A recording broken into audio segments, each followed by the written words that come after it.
Assalamualaikum warahmatullahi wabarakatuh. Selamat datang di media pembelajaran sains fisika. Kali ini kita akan mempelajari tentang besaran dan pengukuran. Halo anak-anak, siapa yang belum pernah mendengar istilah pengukuran? Oke, ini di SD sering kali kalian lakukan. Dalam melakukan sebuah pengukuran, melibatkan yang disebut dengan besaran dan satuan. Apa itu besaran? Besaran adalah segala sesuatu yang dapat diukur, dinyatakan dengan angka atau nilai, dan dia memiliki satuan. Contohnya, berat, waktu, panjang, luas, gaya, volume, massa, dan lain-lain. Nah, pastinya selain yang kita sebutkan sebagai besaran, juga dikenal dengan bukan besaran. Artinya, bukan besaran itu adalah segala sesuatu yang tidak bisa diukur, tidak bisa dinyatakan dengan angka, dan tidak memiliki satuan. Contohnya adalah semua kata sifat. Misalnya, pemandangan di sekitar sekolah sangatlah indah. Indah dalam kalimat tersebut bukan termasuk besaran, karena dia tidak bisa diukur, tidak bisa dinyatakan dengan angka, dan tidak memiliki satuan. Dalam ilmu fisika, besaran terbagi menjadi dua, yaitu besaran pokok dan besaran turunan. Besaran pokok ditinjau dari namanya, pokok artinya tidak diturunkan dari besaran lain. Apanya ini yang tidak diturunkan? Ya, besaran pokok itu adalah besaran yang satuannya telah didefinisikan sendiri tanpa diturunkan dari besaran lain. Sedangkan besaran turunan adalah besaran yang satuannya diturunkan atau diperoleh dari besaran pokok. Hanya ada 7 macam besaran pokok. Bisa disingkat ya, depannya bisa diperhatikan. JIWA, SMP. J itu adalah jumlah zat, satuannya adalah mol. Kemudian I, intensitas cahaya, satuannya adalah kandela. W adalah waktu, satuannya adalah sekon. A adalah kuat arus listrik, satuannya adalah ampere. Sedangkan 3 besaran di bawah ini sudah familiar di kalian ya. S itu suhu, satuannya Kelvin. M itu massa, satuannya kilogram. Dan P itu panjang, satuannya meter. Sedangkan tabel yang ada di sebelah kanan ini merupakan alat ukur untuk masing-masing besaran. Ini hanya sebagai contoh.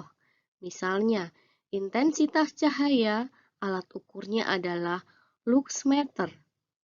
Waktu, alat ukurnya adalah stopwatch, bisa juga jam. Kuat arus listrik, alat ukurnya adalah ampermeter. Suhu, alat ukurnya adalah termometer. Massa, alat ukurnya adalah neraca. Sedangkan panjang, alat ukurnya ada bermacam-macam. Misalnya, ada penggaris, ada jangka sorong, ada mikrometer skrup.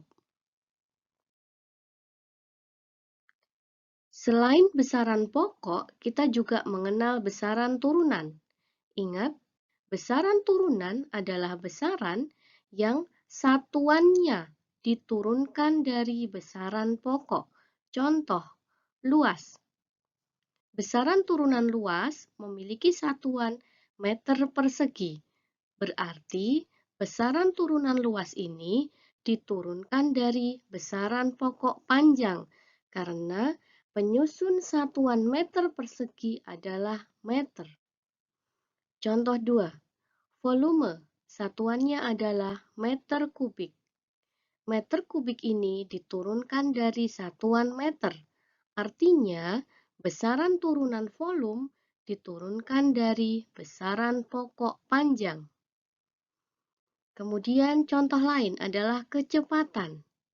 Satuannya meter per sekon atau kilometer per jam. Meter per sekon, meter artinya satuan besaran pokok panjang, sedangkan sekon berasal dari satuan besaran pokok waktu. Kesimpulannya, kecepatan diturunkan dari besaran pokok panjang dan waktu. Begitu untuk percepatan, massa jenis, gaya dan berat, energi dan usaha, maupun tekanan.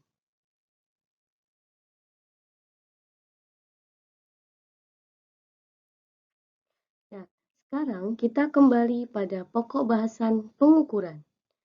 Tadi sudah kita sebutkan bahwa pengukuran melibatkan besaran dan satuan. Pengukuran itu sendiri adalah suatu kegiatan membandingkan besaran dengan besaran lain yang sejenis yang dianggap sebagai satuan. Contohnya, dalam gambar ini, kegiatan mengukur tinggi badan seorang bayi, kita menggunakan besaran lain yang di dalamnya sudah ada skala, sudah ada satuan, maka kegiatan ini disebut dengan pengukuran. Atau bisa diterangkan bahwa besaran yang diukur adalah tinggi badan. Dalam hal ini masuk sebagai besaran panjang. Alat ukur yang digunakan adalah pengukur tinggi badan, sedangkan satuan yang digunakan adalah sentimeter.